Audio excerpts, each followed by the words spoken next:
जिल्हा परिषद मतदारसंघात काही नवखे उमेदवार उभारलेले आहेत, तर त्या नवख्या उमेदवारांना इतकं यश मिळेल का? आपल्या डॉक्टर स्वातीताई पाटील मॅडम उभं राहिले आहेत. त्या डॉक्टर असून सुद्धा राजकारणात पहिल्यांदा आलेल्या आहेत, पण त्यांनी राजकारणात यायच्या आधी महिलांच्यासाठी भरपूर केलेलं आहे आणि आत्ताच असं राजकारणात आल्यात आणि त्यांनी काय करतील असं नाही. त्या पहिल्यापासूनच महिलांच्यापर्यंत पोहोचलेल्या आहेत आणि त्या यशस्वी होतील असं मला वाटतंय.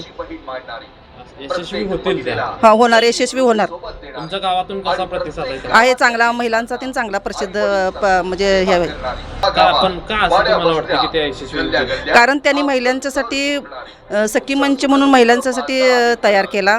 त्यात महिलांना प्राधान्य दिलं. घरातून महिला बाहेर पडल्या आणि मॅडमनी प्रत्येक घरात जाऊन महिलांची आरोग्य तपासणी असो किंवा कुठलेही महिलांच्यावर संकट येऊ दे, प्रत्येक हाकेला महिलांच्यासाठी मॅडम धावून आधीपासूनच आलेल्या आहेत. त्यामुळे मला असं वाटतं की त्या यशस्वी होतील.